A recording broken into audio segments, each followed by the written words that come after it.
Soft idli ಮಾಡುವ ವಿಧಾನ. ಮೊದಲಿಗೆ ನಮ್ಮ ಚಾನಲ್ನ ಸಬ್ಸ್ಕ್ರೈಬ್ ಮಾಡ್ಕೊಳ್ಳಿ. 1 ಗ್ಲಾಸ್ ಉದ್ದಿನಬೇಳೆ, 1 ಸ್ಪೂನ್ ಮೆಂತೆಕಾಳು, 1 ಸ್ಪೂನ್ ಕಡಲೆಬೇಳೆ, 2 ಗ್ಲಾಸ್ ಅಕ್ಕಿ, 1 ಕಪ್ ಅವಲಕ್ಕಿ. ಉದ್ದಿನಬೇಳೆ ಮತ್ತು ಮೆಂತೆಕಾಳು ಕಡಲೆಬೇಳೆನ ಸಪ್ರೇಟಾಗಿ ನೆನೆಸಿಟ್ಕೊಳ್ಳಿ.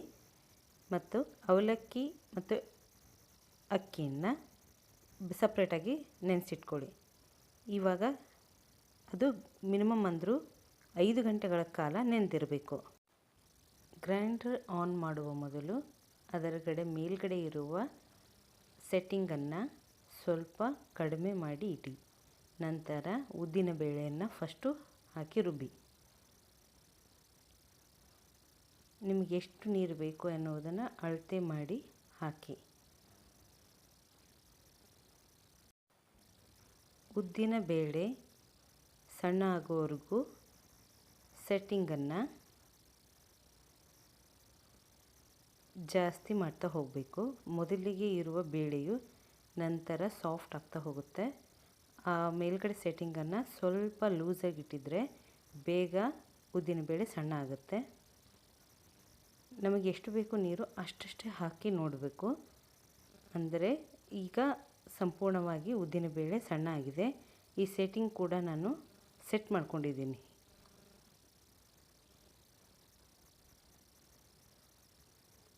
ಈ ಸೆಟ್ಟಿಂಗಿಂದ ಉದ್ದಿನಬೇಳೆ ಬೇಗನೆ ಸಣ್ಣ ಆಗುತ್ತೆ. ಸೆಟ್ಟಿಂಗನ್ನು ಸ್ವಲ್ಪ ಲೂಸಾಗಿಟ್ಟು ಆವಾಗ ಈಗ ಅಕ್ಕಿ ಹಾಕ್ಕೊಳ್ತಾ ಇದ್ದೀನಿ.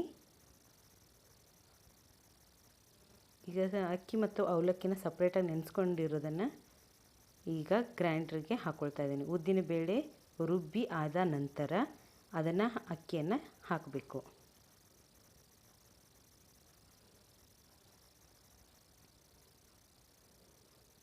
ಆ ಸೆಟ್ಟಿಂಗ್ ಲೂಸ್ ಇರೋದ್ರಿಂದ ಸಣ್ಣದಾಗಿ ಫಸ್ಟು ರುಬ್ಬಿರುತ್ತೆ. ಆ ನಂತರ ನಮಗೆ ಮತ್ತೆ ಸ್ವಲ್ಪ ಸಣ್ಣ ಬೇಕು ಅಂದಾಗ ಆ ಸೆಟ್ಟಿಂಗನ್ನು ಮತ್ತೆ ಸ್ವಲ್ಪ ಟೈಟ್ ಮಾಡೋದ್ರಿಂದ ಚೆನ್ನಾಗಿ ಹಿಟ್ಟು ರುಬ್ಬಿರುತ್ತೆ.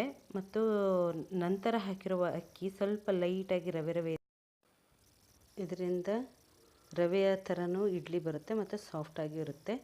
ಈ ಹಿಟ್ಟು ಕಲಿಸ್ಬೇಕಾದ್ರೇ ರುಚಿಗೆ ತಕ್ಕಷ್ಟು ಉಪ್ಪನ್ನು ಹಾಕಿಬಿಡಿ. ರುಬ್ಬಿ ಆದ ನಂತರ ಮಧ್ಯಗಿರುವ ಸೆಟ್ಟಿಂಗನ್ನು ತೆಗೆದುಬಿಟ್ಟು ಮೇಲ್ಗಡೆ ಪ್ಲೇಟ್ ಮುಚ್ಚಿ ಇಡಿ. ಈ ರೀತಿಯಾಗಿ 8 ಗಂಟೆಯ ನಂತರ ಉಬ್ಬಿರುತ್ತೆ. ಇವಾಗ ನೀವು ಇಡ್ಲಿ ಪಾತ್ರೆಗೆ ಸ್ವಲ್ಪ ನೀರು ಹಾಕಿ ಕಾಯಲು ಬಿಡಿ. ಮತ್ತು ಇಡ್ಲಿ ತಟ್ಟೆಗೆ ಸ್ವಲ್ಪ ಎಣ್ಣೆಯನ್ನು ಸವರಿ ನಂತರ ಉಪ್ಪು ಹಾಕಿ ಕಲಿಸಿರುವ ನಮ್ಮ ಇಡ್ಲಿ ಹಿಟ್ಟನ್ನು ಇಡ್ಲಿ ತಟ್ಟೆಗೆ ಹಾಕಿ ತಟ್ಟೆಗೆ ಎಣ್ಣೆ ಸವರೋದ್ರಿಂದ ಇಡ್ಲಿಯು ಅದಕ್ಕೆ ಅಂಟಿಕೊಳ್ಳುವುದಿಲ್ಲ. ಇದನ್ನು 5 ನಿಮಿಷ ಕಾಲ ಜೋರಾಗಿ ಉರಿಯಲ್ಲಿ ಇಡಬೇಕು ಮತ್ತು 5 ನಿಮಿಷ ಕಾಲ ಸಣ್ಣ ಉರಿಯಲ್ಲಿ ಇಡಬೇಕು. ಹಿಟ್ಟು ಅತಿಯಾಗಿ ಗಟ್ಟಿಯಾಗಿದ್ದರೆ ಸ್ವಲ್ಪ ನೀರು ಹಾಕ್ಕೊಳ್ಳಿ. ತೆಳುವಾಗಂತೂ ಮಾಡ್ಕೋಬೇಡಿ, ಅದು ದೋಸೆ ಥರ ಆಗಿಬಿಡುತ್ತೆ. ಈಗ 5 ನಿಮಿಷ ಜೋರು ಉರಿಯಲ್ಲಿಡಿ, 5 ನಿಮಿಷ ಸಣ್ಣ ಉರಿಯಲ್ಲಿಡಿ. ನಂತರ 10 ನಿಮಿಷದ ನಂತರ ಇಡ್ಲಿ ತಟ್ಟೆಯನ್ನು ತೆಗೆದು ನೋಡಿ. ಈ ರೀತಿಯಾಗಿ ಒಂಚೂರು ಪಾತ್ರೆಗೆ ಅಥವಾ ತಟ್ಟೆಗೆ ಅಂಟ್ಕೊಂಡಿರಲ್ಲ. ಇಡ್ಲಿ ಸಾಫ್ಟಾಗಿ ಬರುತ್ತೆ. ಈ ಇಡ್ಲಿ ಸಾಫ್ಟಾಗೂ ಇರುತ್ತೆ, ಮಕ್ಕಳಿಗೂ ಇಷ್ಟ ಆಗುತ್ತೆ.